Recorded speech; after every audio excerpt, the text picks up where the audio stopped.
Hey, welcome back to the site. I'm Trent, and today we're going to tie the Cheney. The Cheney is a bass fly that was developed by Charles Orvis for his friend Mr. Cheney. And Mr. Cheney at the time was a fairly influential fly tyer, fly fisherman, and author, or editor rather, and he edited the fishing portion of, I want to say it was called Shooting and Fishing Magazine, which would have been something in the Northeast at the time. As a note, Orvis and Cheney also worked together on a book that's titled Fishing with the Fly, which is a great book as well, with lots of old patterns if you're liking to tie the old traditional flies. So this pattern will take a little bit of time. It's a little longer than normal. So sit back, enjoy yourself, and let's get into the tie.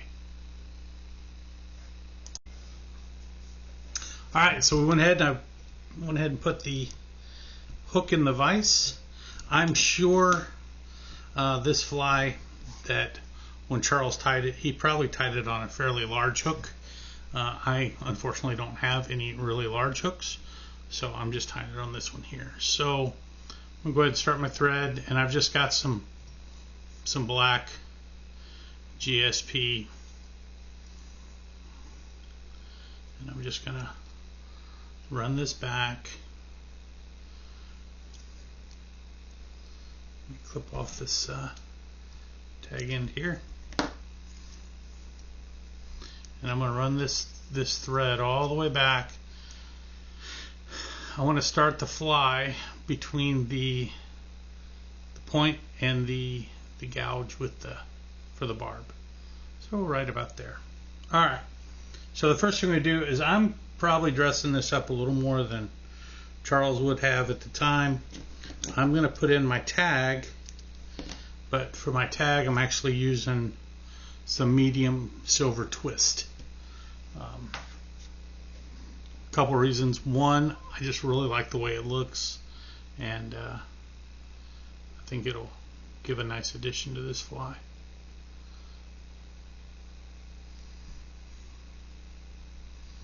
So put that on, and then just a couple wraps, because this is medium, so it's going to be pretty beefy. So I think 3. So that's 3 full wraps, and I'll just kind of come around and catch it like so.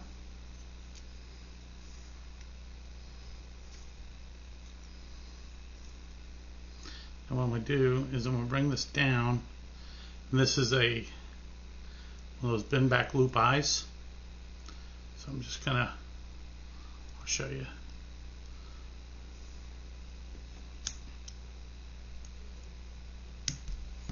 I'm doing is I'm running it down along the side there to fill in that void where that hook bends back on itself.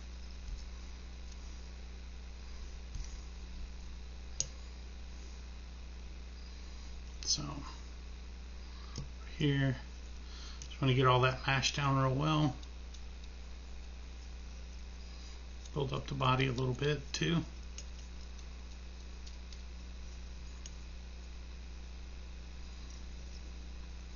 Alright, just run this down.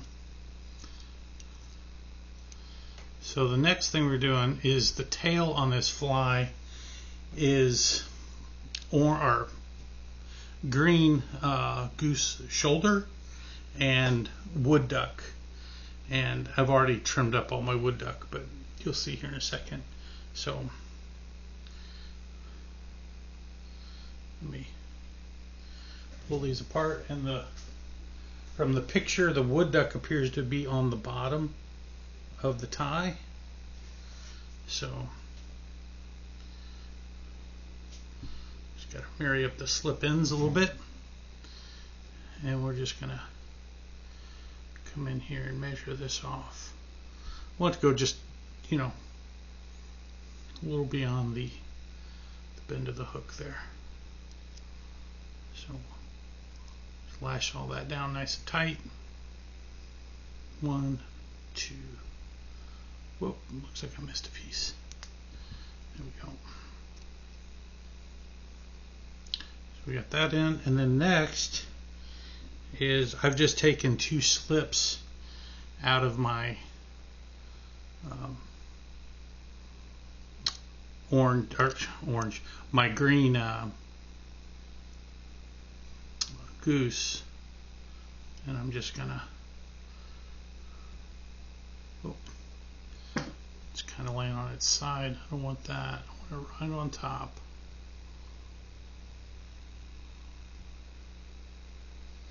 Just like so. Now, just loosely wrapping that down just to get it out of the way. So on this fly, from here to about the midway point, right about there, is going to be silver, and it'll have a silver mylar, and then we'll put a rib in. So I'm just going to make this mark with my thread so I know where I want to stop at. And then I'm going to come all the way back, make sure I don't torque that tail, and then I'm going to tie in my rib. So the rib I'm using is silver oval tinsel, and use whatever size you want to use so it looks good with that size hook. So I've went ahead and stripped off, and I'm to reveal the core.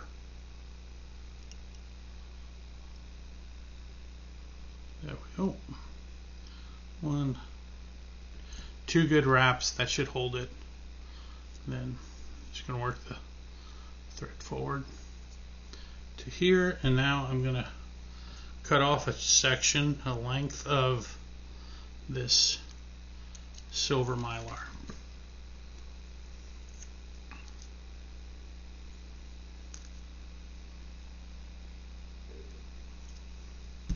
So we got that done.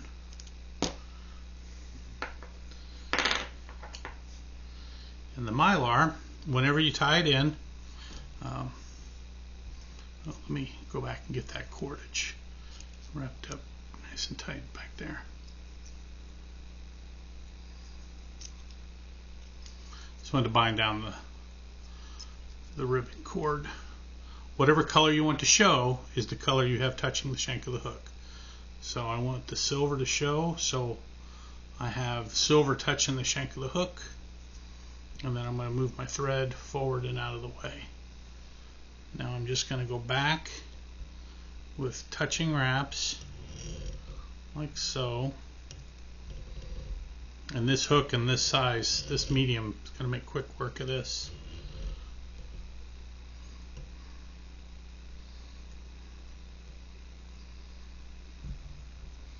And I got to do one more. I just want to hold that tail because I don't want to manipulate that tail and get it moving around.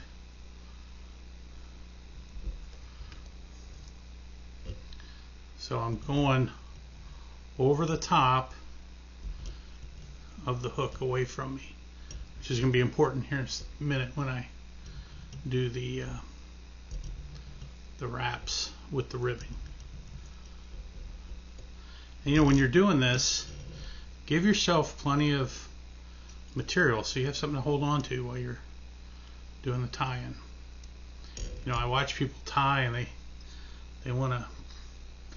don't want a lot of waste, and unfortunately you're going to have waste. Oh, bumped everything. So I'm there, and I'm just going to clip off a little bit just so I can make sure I bind all that down nice and tight. Oh, my thread just broke. That happens. It's not the end of the world. I got everything fairly tight. Now, if I wasn't putting a little bit of torque on there, which was maybe too much torque, everything could have unraveled. So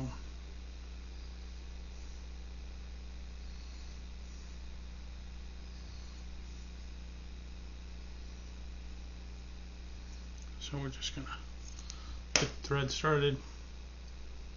like so. Get that done. We'll pull both of these up so we can clip off the. And again, I don't like to try to edit stuff like that out, because it happens, and it happens to everybody when they're tying. So if you're tying and that happens to you, you know, you just gotta, don't get excited, just slow down and put your thread back on and go back to it. Alright,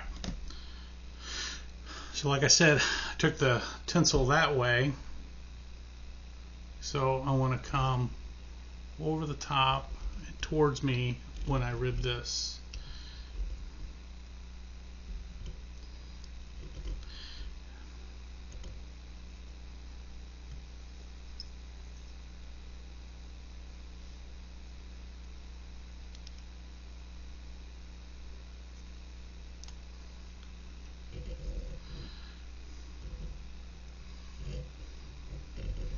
Now, how I tie this off isn't really going to matter, because the front half of this fly is going to be red chenille, so I can handle having a little bit of bulk here. So tie that in. Again, I'm just bringing everything up to where that bend back is, just to fill that void.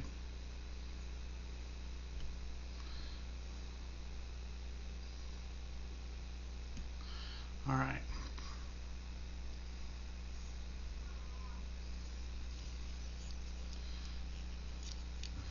How's it looking? Everything looks pretty good on there. Let me try to get a little better focus for you. There we go. Little, not quite as blurry. All right.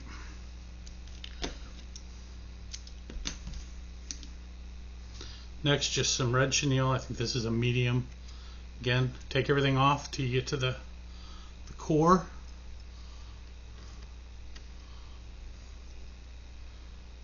One, two, three wraps really nice and tight. Put some pressure on there. Hold that, and then I want to come forward to right about here. Nothing's going to go forward to that, because that's where I'm going to tie off my head. So in here.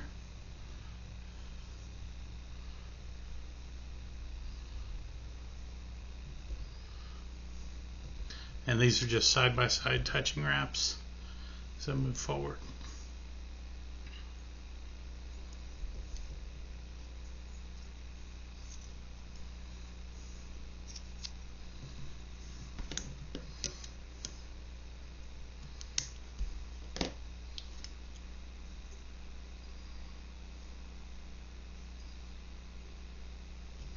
All right, just taking a look at the picture real quick. So the next thing we're going to do is we're going to put in the wing. So the wing on this this fly is a full feather, and unfortunately you're going to have to get a matching set of mallard wings to tie this fly. And the feathers you want, they come from right here where this black and white line is. And how I get to them is I just take my bobbin like so and run up under there, and then it exposes them, and I can get to the feathers I need. So doing that, let me whoop, I'm gonna pop off some feathers here. They're not the easiest feathers to get out either.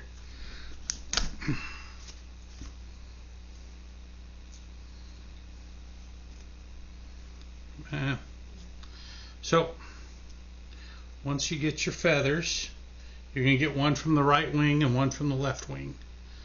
And that's what I have here. And you just want to line them up. Get the quills all in line, get the tips lined up. And then you're just going to set this like so.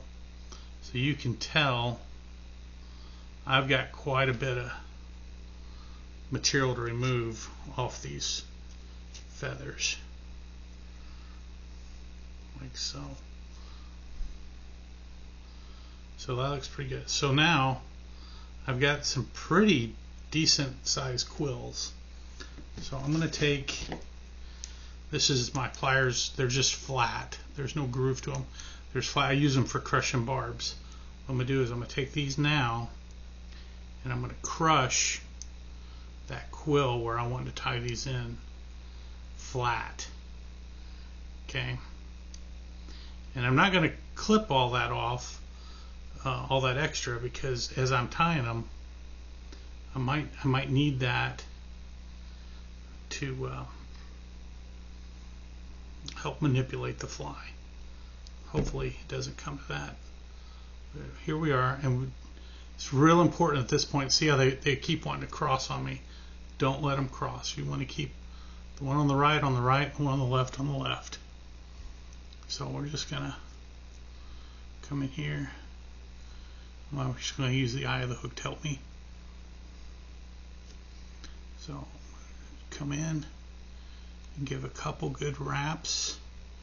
Nothing crazy tight, but see, now I can work them and manipulate those feathers the way I want them, like so. Alright, the one on your side is not wanting to cooperate with me. So, mess with them, torque them. Sometimes it may take a little bit of a twist here and there to get them where they want to, where you need them.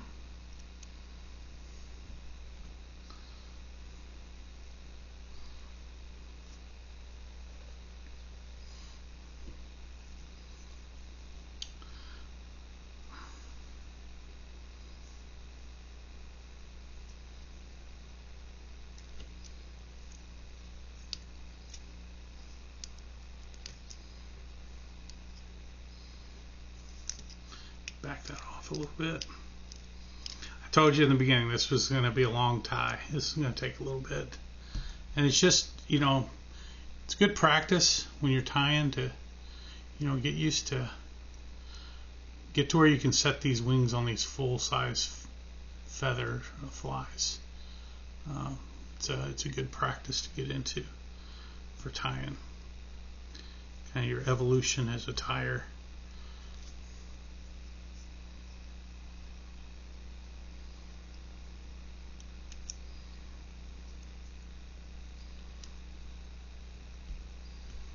There we go. So those look pretty good where they're at. Pretty happy with them. So now I'm just going to come in, clip that off.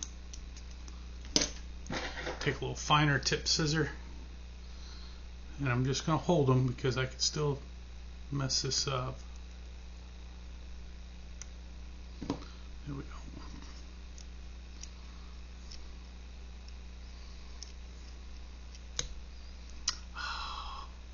You know, I may have old thread because that's the second time this has broke on me. So if you're tying and you do keep breaking and you have old thread, make a note of it so next time you go to the store you can pick up some new thread. Again, I'm just gonna get my threader in here. Re-thread.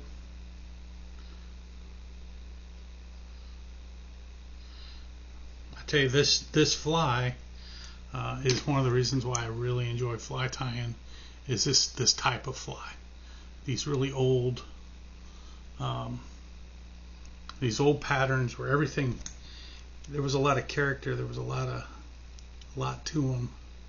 So many patterns now I think look.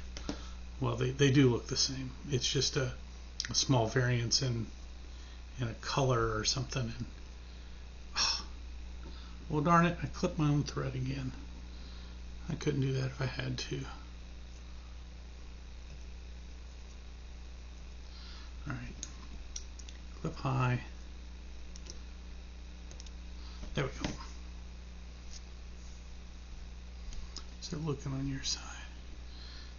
They're wanting to twist on me a little bit. I can see that in the silhouette.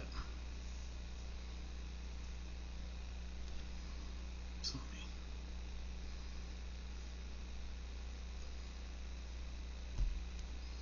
there we go. Now they're riding where they're supposed to pretty well.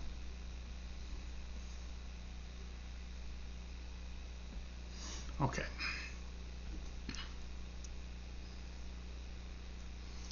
Next thing we're going to do is the throat.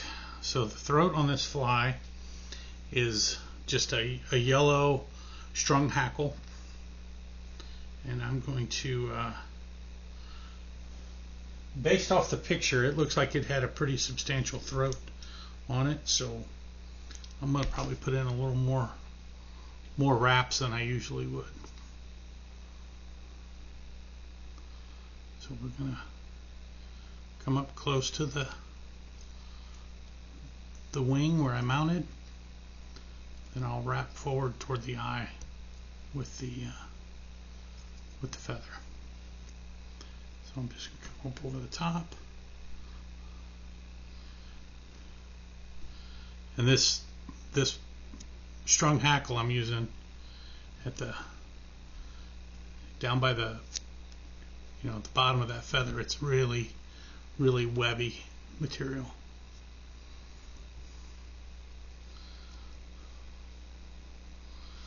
So I think one more wrap will do it, like so. And I'm just going to kind of hold that feather just a little forward just to get a few loose wraps. Then I can come in and really crank it down some. So now let's clip off that piece. And we're almost done. With your fingers, kind of move all that material backwards some.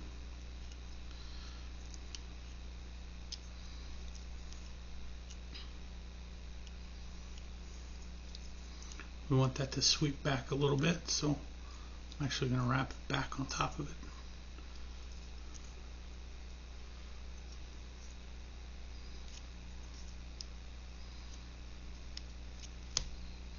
Oh my God.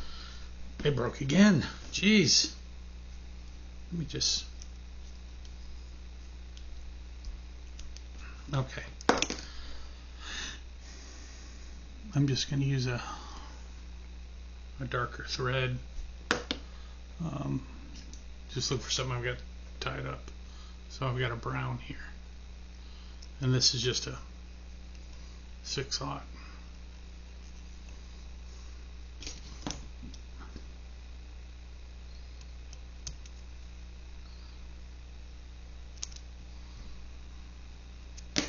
So let me move this forward again like I did earlier.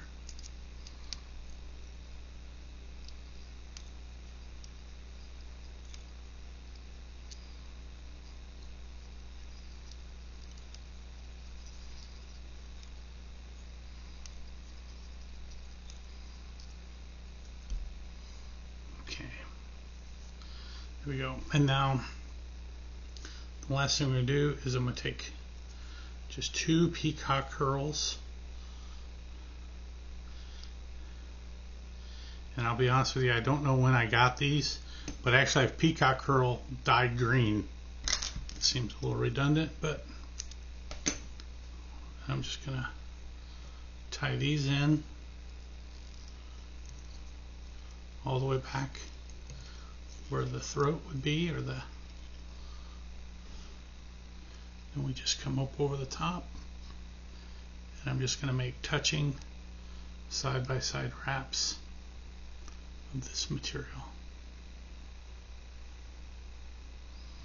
as I move it forward.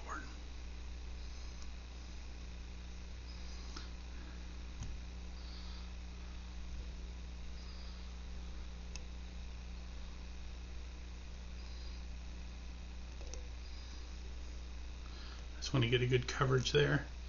So come back, just a couple loose wraps, and you can come in nice and tight. Just be careful, you don't want to put in so many wraps you put a visible thread in the front of that. So the last thing to do is just to hit this with a whip finisher. 1, 2, 3, down, back up.